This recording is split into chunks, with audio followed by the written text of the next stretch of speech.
Hello, everyone, and welcome to Liverpool Transfer Talk Show on Football Talk Podcast. My name is Ozzy, and I'm your host for this evening. Now, it's been a day where I'm sure a lot of us were refreshing our social media feeds constantly throughout the day, but still not seeing any bombers or any real updates to current rumours, which is, of course, Liverpool trying to sign Marc Guehi and Alexander Isak. But there has been some sort of official news regarding outgoings, plus a surprise link that has pretty much come out of nowhere, which we'll discuss during the show. So let's start with the first rumour, and that is Alexander Isak. Now, we all know that Newcastle have found their replacement in Votamard, who I believe has done his medical, so he should be unveiled as a Newcastle player very, very soon. And they're also expected to sign a second striker, whether that is Strand Larson or Johan Wissa. I think it will be the latter. I think he will be the one that joins in the end. Strand Larson looks like he'll be at Wolves for at least another season. They have just actually signed another striker from Genk. But from what I've heard, they don't really have too many strikers in the squad. So he's pretty much uh, been recruited to provide competition or cover for Strand Larson. So I don't expect Newcastle to go for Strand Larson, as he's a similar profile to Voldemort. So they've gone for the German striker, even though he costs a lot more than Strand Larson. But maybe they believe that he has a higher ceiling than the Norwegian striker. Now, in terms of Isak, no real official update today. I was expecting some sort of official bid, but nothing of that nature has come to our attention. There are rumors circulating that everything has been agreed behind the scenes, and it's just a matter of time that it is revealed to the world. Um, I've also heard today that there was a helicopter that took off from Newcastle's training ground and was headed to Liverpool earlier this evening. And apparently, the flight tracker went off, so it's apparently rumored that a secret operation is in place for Isak to conduct his medical at Liverpool. This is another in the clear exclusive there, so I'm going to take it with a pinch of salt because when he provides these sort of details and information, it sounds a bit too far-fetched. It sounds a bit too scripted for my liking, so I'm not quite so sure that that is the case. And also, why would he be traveling from the Newcastle training ground? That doesn't make sense. Of course, I know he's still a Newcastle player and he still should be in and around the training facilities, but I don't know, that does sit well with me. I think he's been in London as well in terms of, he's left his residence in Newcastle. So I'm not quite so sure I believe that one. Of course, I'd love for it to be true. But I guess we'll soon find out sooner rather than later. But no real update, unfortunately, regarding Isak. I was expecting an official bid by now, by Friday at least. Friday seems to be a day where we make announcements regarding official bids or official signings to that nature. But unfortunately, it is not the case. So, do I feel nervous in regards to the next few days? I'm still going to remain positive, and my stance hasn't changed a bit at all. I do believe Alexander Isak will become a Liverpool player by the end of the window. And I do believe that there is probably something agreed in the background. It's just, for Newcastle trying to find um, further reinforcements. I'll be honest with you guys, this is something that really frustrates me about this window, is that whenever Liverpool target a player, for some reason we give them that leeway or freedom to find the replacement first before we make that move. With Mark Guehi, it seems to be the same thing, which we'll speak quite later in the show. Isak, it's the same situation again, where we're waiting for Newcastle to go down their short list of strikers and pick someone that they can sign. Even Voldemort, I've not heard anything official, but it's not clear cut done yet. I don't know if there's an issue with the medical, but something has delayed that announcement. So whether it's a result from the medical or something in regards to terms not being agreed, I'm not entirely sure. I'm sure we'll get some clarity in the next 24 hours. But it's frustrating that we're the team that, plays by the book, whereas other teams like Arsenal, just buy whoever they want. Don't really care if the other team need to find a replacement or not. Also signed Eze. I still haven't replaced him. Also, on the verge of signing Hincapié, they Valley because they haven't replaced him. So it's just annoying from our part that we're trying to play it by the book and give teams the leeway to find replacements before we can make it official. Won't be for all transfers, but I feel like for the Isak deal, that's what it feels like right now. So I'm hoping everything is agreed behind the scenes and we're not getting too nervous about it. I know some fans may be feeling the nerves or maybe have lost faith completely, saying that deal is not going to happen in this window. I'm still going to remain positive until the 1st of September. After that, I'll voice how I feel from there onwards. So no, I still believe Isak will become a Liverpool player this window.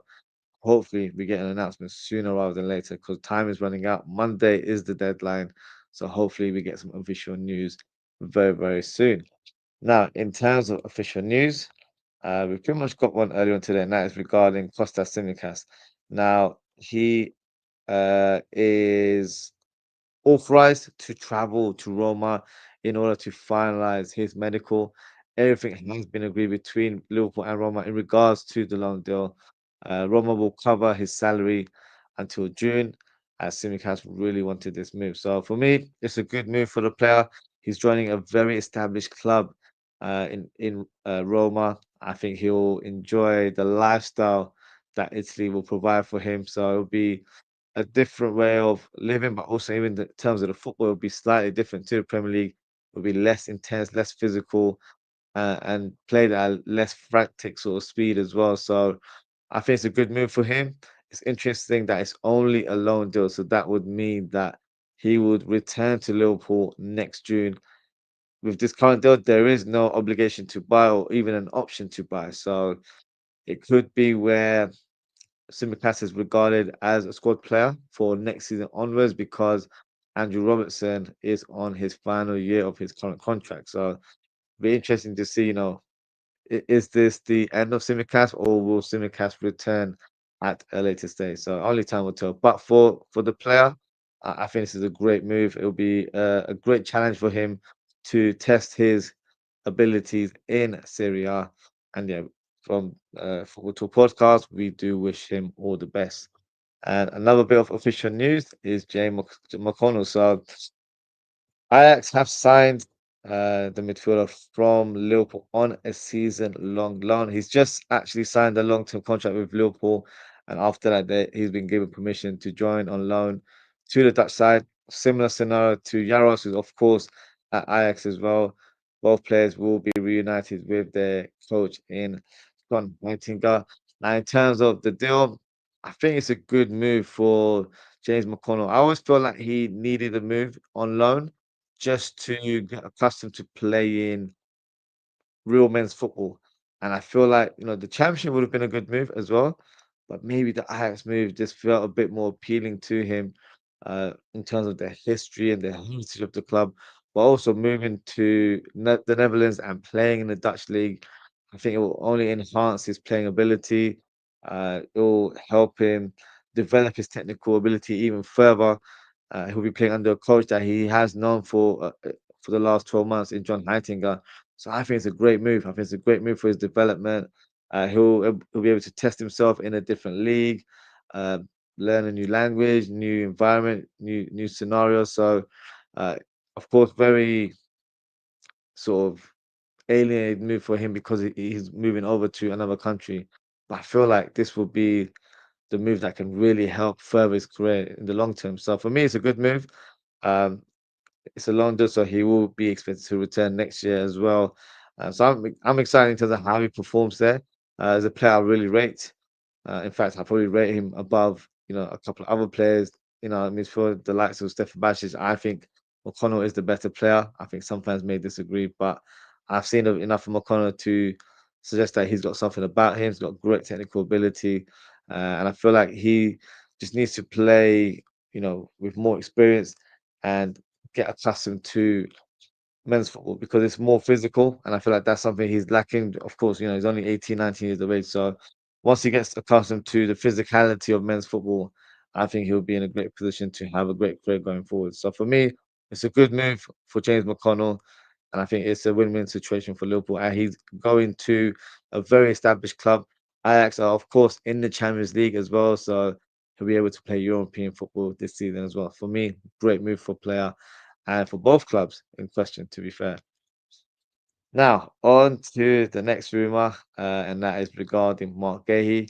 We have got slight developments in terms of Crystal Palace's point of view, but in regards to Liverpool, we're still pretty much stuck in the middle. So, in regards to Palace, they have agreed a fee of around £23 million for Toulouse defender JD Convert, and he is being viewed as a long-term replacement for Marc Guehi. Surely that means that there is a clear pathway for Liverpool to sign Marc Guehi this window. It's a bit 50-50. Glasner appeared to dismiss Gay's departure, saying that it's not going to be possible to sell him in this window as it's a very difficult task to replace him or find a direct replacement. But this comment was made before the announcement of Convert signing earlier on today. So, maybe the manager expressed his personal views. And of course, no one wants to lose their captain of their team, especially someone that is the heart of their defense. But the directors may see it differently, as this is the time for the club to make money and try and get a sale. Otherwise, Mark Guehi will leave on a free next summer. So, coach might want him to stay, but from a business point of view, it makes more sense for Crystal Palace to cash in on him and use that money maybe to strengthen this window, or maybe use that funds in the January window. They've already got the centre back comes in Canvot, so he should be someone that pretty much gets accustomed to the first team picture straight away. So the big question is, will Liverpool sign Mark Guehi in this window? I still have faith that we will. I might be sounding very optimistic in regards to the Guehi and Isak deal, but I believe those two are the deals that Liverpool are going to try and do everything in their power to get done in the next 48, 72 hours. So for me, I'm going to remain positive. I feel like this actually could be a position that's possibly more of a priority in comparison to the Isak deal, although for me, the Isak deal has to happen as well. And the reason why I say it's a priority because we have looked very shaky in defense. And of course, having a player of Mark Gay's experience will only strengthen our squad. And of course, we'll be able to rotate players a little bit more and we'll be able to challenge for all major honors this season if we have more options in that back line. So for me, Mark Gay ticks a lot of boxes in terms of his profile, his age, his experience, his leadership qualities, his versatility where he's left or right footed, can play in a back three or can play in a back four, and even play as a centre defensive midfielder if required. So gives us a lot of options. He's a ball playing defender as well. So for me, he is exactly the player that we need in our squad. And I also feel like, having a homegrown player ticks that quota. But I also feel like having a player that's Premier League proven is a boost for us going forward. So I'm really hoping we get this deal done now. I don't want it to be where Liverpool think maybe we get him for a top price in January or we get him on a free next summer. I think we need him now. Not to sound a bit overboard, but I think we desperately need him now. So hopefully, we can add Marc Guehi to our current back line. We do have options currently, so we do have the likes of Joe Gomez. We also have Leone, our new Italian centre back signing as well. But he's 18 years of age. I don't want us to, rush his development um, earlier than planned. I'd like him to play the cup games, get accustomed to the way we play, but also get used to the physicality of the English game. And once we feel like he's ready, then we can embed him slowly into the starting lineups. But there is no rush, there is no urgency to get him in the back four. So for me, it would make sense for him to train hard, learn from the best in terms of Virgil van Dijk and Kanate, and use those two guys as their mentors, especially Van Dijk, who's someone that he looks up to. Leone's said in the past that he idolized Van Dijk, and he pretty much mirrors his game to his own. So for me, if you've got your favorite player in your club, in your surroundings, then you have to be a sponge and try and learn off as much as you can. So for me, with Leone, if he's got the likes of Van Dijk, Konate, and hopefully Marc Guehi and Joe Gomez to help him in terms of his development, it only helps Liverpool's long-term future as well. So I really hope we do get Marc Guehi. Um, one of the conditions was that they wanted to play him in uh, the Europe Conference League tie that took place on Thursday night. That's completed. They have progressed into the next round. So for me, we've lived up to our end of the bargain, and hopefully Liverpool can make that bid. I've heard that Liverpool are willing to spend 35 plus 5 in add-ons, so it equals to a 40 million pound deal. So for me, that should be a win-win for every party involved. So hopefully we get some official news in the coming days. Hopefully tomorrow, because it's we've only got the weekend left. If he plays for Palace on the weekend, it might be the case where he doesn't come in this window, which would be a huge blow, if you ask me. But let's wait and see. Another player that has been linked to the club, and it came at a slight surprise, is Morgan Rogers. And I say quite of a surprise because we were linked to him a couple of days ago, but I just thought it was paper talk. But all of a sudden, we've heard that Liverpool are planning to approach Aston Villa for Morgan Rogers' signature should the dominoes fall into place with Harvey Elliott's departure. And this is another exclusive from Indie Kyla, so I don't know if there's any truth to it. In terms of the player, I rate him. I think he's a very, very talented player. But this sounds too good to be true. And for the deal to happen so late in this window, I'd be very pleasantly surprised if we were to get over the line. In terms of the player, he ticks a lot of boxes. He's a player that's naturally a number 10, but can play on the right hand side, on the left, and can play up top as well. Uh, so if Harvey Elliott was to leave, I think he'd be an upgrade. I think he'd be a fantastic replacement for him in the squad. The fee hasn't really been muted right now. I think it's probably around that 70 million range. I feel like Aston Villa might want more. I don't know if they do have PSR issues. That's the rumor that I've been hearing, that that's why they are willing to sell him. But why has it come to their attention so late in the window that they need to sell? So um, I don't know about this one. I would love for it to be true. I just don't see any legs in it. Maybe in the future, he could be a potential target, but right now, I don't think there's any weight to the story. So let's see. Only time will tell. I'm sure we'll get some further developments if there is any truth to it. But thinking about the player in terms of what he would bring to Liverpool, I was going through his stats earlier on, where last season he played 54 games across three competitions, 14 goals, 16 assists, so 30 GA in 54 games. It's not bad at all. And what was interesting about his positional play, he played 24 times in an attacking midfielder role, so 7 goals and 5 assists. But the right wing one, that's an interesting one. That's sort of his second favorite role in comparison to what we've seen over the last 12 months. Um, and he's played there 14 times, 1 goal, 7 assists. Left wing, he's a bit more productive, I guess. 7 games, 4 goals, 1 assist. So I feel like he would be a fantastic player that covers our front line. He can even play as a striker, although he hasn't scored as a centre forward. He has scored as a second striker, which pretty much for me is a number 10. So, in terms of the stats, he bowls very well.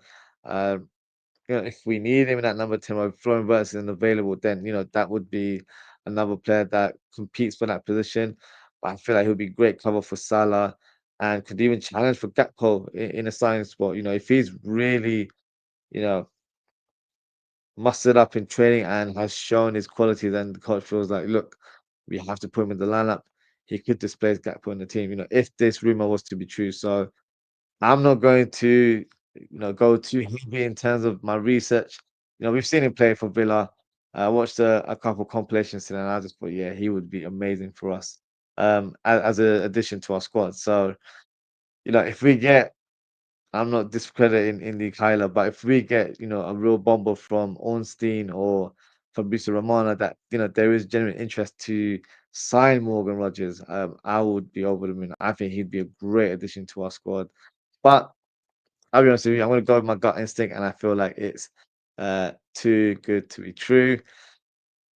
Uh, Before we move on, I see we've got a few comments here from SSB20. It's a big up yourself, SSB20. I hope you're well.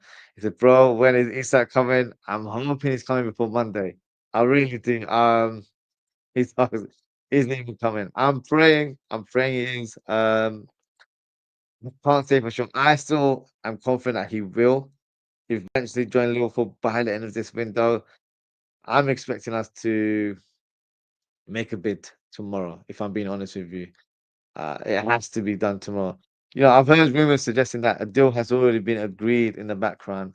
Maybe they're waiting for the Voldemort transfer to be announced officially, and then we get the breaking news that Liverpool have agreed a deal.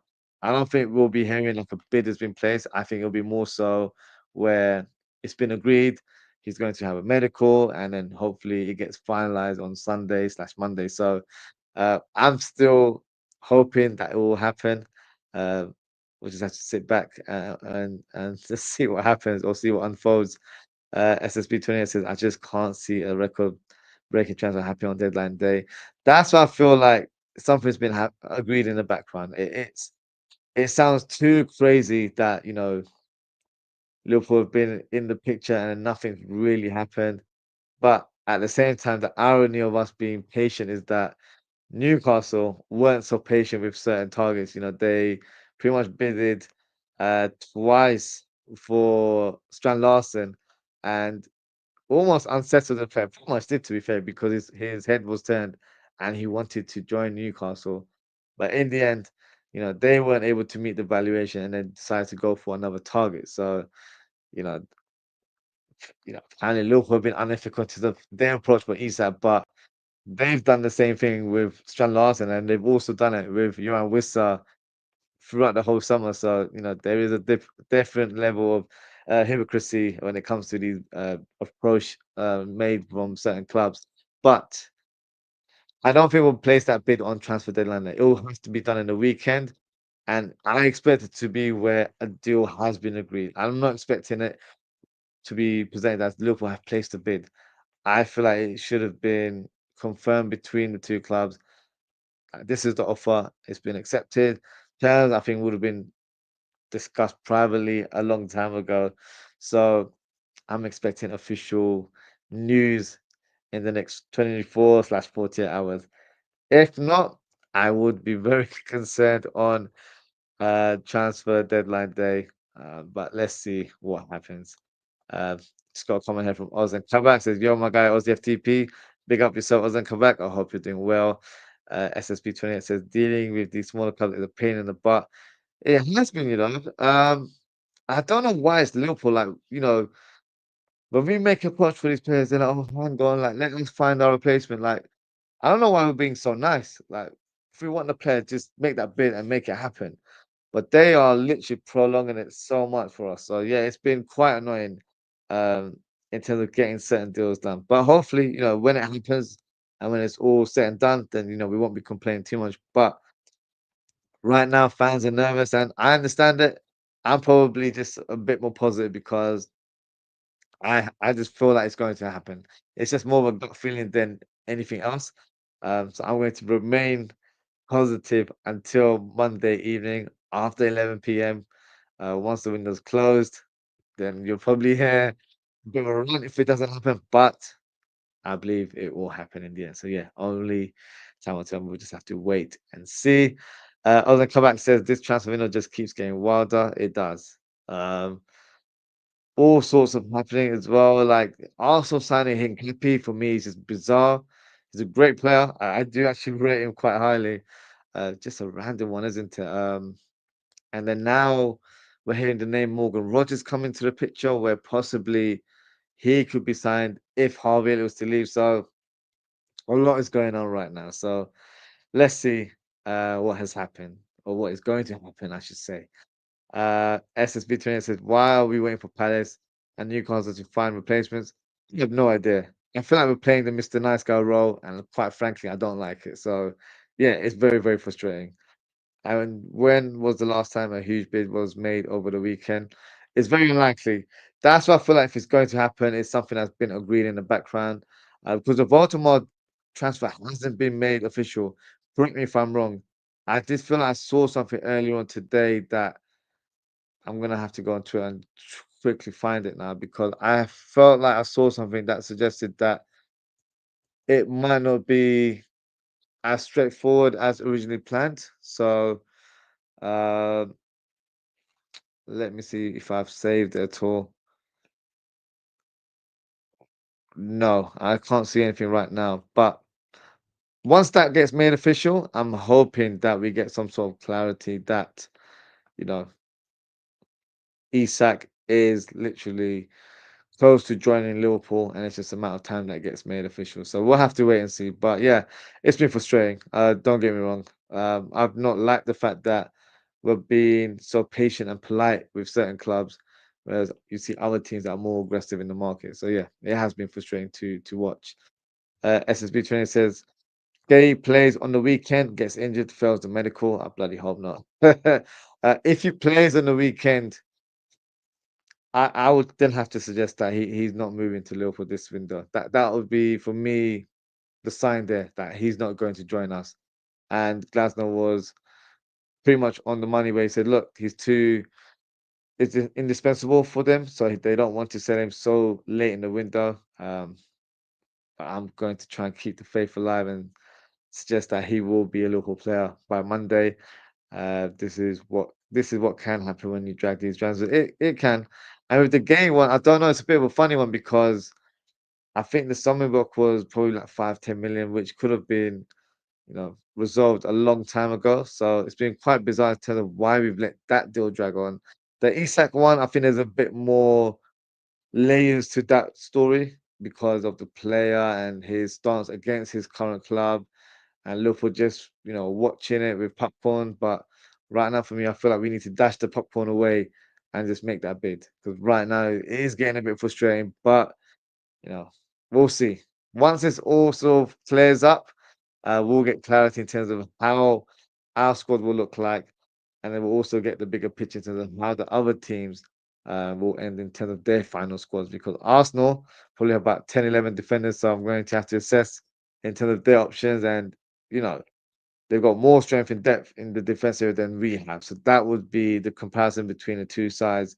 Mohamed Salah's already gone on record to say they're favourites, and some fans have taken it the wrong way. But I do understand his point because they've been together as a group for 5, 6 years. There's a bit more familiarity into how they play. Liverpool, of course, we've won the league. Don't get me wrong, we are current champions, but we have changed a lot. Surprisingly, we've brought in a lot of players. A lot of players have gone as well.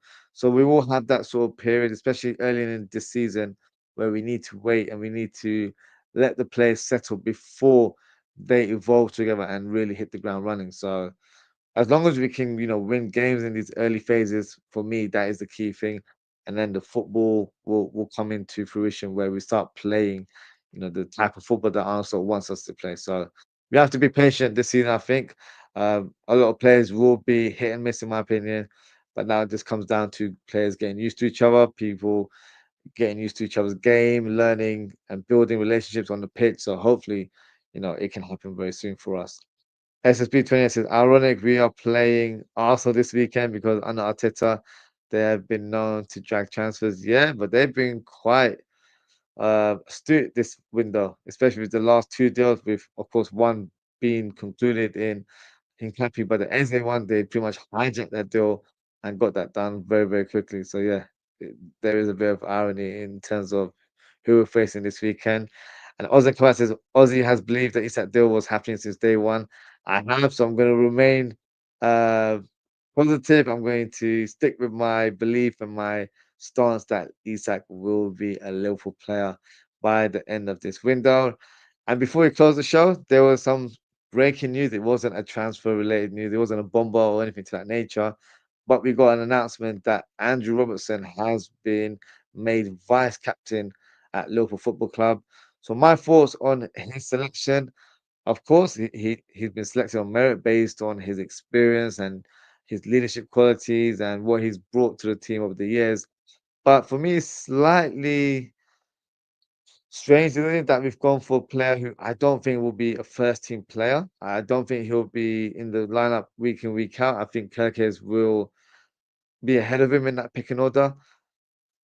But I understand, in terms of what he brings to the table, I think it would have made more sense to have gone for Mohamed Salah, who's pretty much a mainstay in our squad, and also Allison. I think Salah and Allison would have made the perfect sense to have as your vice captain. But these other players are still regarded as, you know, the part of the leadership group. So just because they've not been officially labeled as the vice captain, if Virgil's not around or Robertson's not around, I think I'm sure it'll be Salah and then Allison, and then that will be the kind of order in terms of the leadership candidates, I guess. So yeah, I'm so slightly surprised that it's officially been named as Andy Robertson, but it's not something I'm going to lose too much sleep over.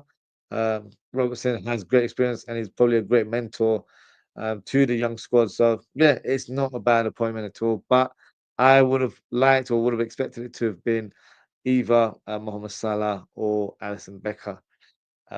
Just going to go through some of the final comments and then we'll close the show. SSB28 says that's actually true. If there was another club also after Isak, would Liverpool move faster? Potentially. I think because it's a one-man race right now, no other teams are challenging us. Maybe we don't feel that urgency to get that deal done. But at the same time, I think we're just trying to play the patient game, the as I mentioned, we're trying to be the Mr. Nice person in this situation because we don't want to ruin relations with Newcastle. Of course, we've been linked with other Newcastle players in the past, so if we were to burn bridges with them, that would reduce our chances of doing any business in the future. So I think that's why they're trying to be a bit more patient. They're trying to play by the book, and that's why we've not been aggressive by making multiple bids. Newcastle, on the other hand, they've done that with Wolves in regards to Strand Larson, and that hasn't worked out for them. So they may have, affected their working relationship for the short term. But I think Liverpool are trying to do it the right way. Hopefully, it doesn't come, costly for us because I don't want to be where we're so nice that you end up finishing last. So for me, it needs to be where we get the deal done as soon as possible. Isak comes through the door, and then we can just concentrate on football straight after that. So yeah, let's see what happens with the latest transfer dealings. Ozan Kamal says, I thought Salah was already appointed. No, so it was announced literally an hour ago. I think the quotes came from Arne Slot's press conference today, but it wasn't revealed in the data. I think there was other comments that came from the press conference that was probably private to some of the media journalists. So I think it's just come out in the last hour that he's been made vice captain. So no, it wasn't Salah from what I know, but he might be in that sort of picking order where it might be his third choice, and then you've got Allison as fourth. So it could be with that is the case. SSB 28 says because Eze was dragged until Tottenham came in. Yeah, the Eze one was a bit strange because I think Arsenal wanted to get Rodrigo. I think that was the player that they had in mind. And I've actually heard that with the Eze deal, he was very close to joining Tottenham, but he actually contacted Arteta and said, "Look, I'm on the verge of joining Tottenham.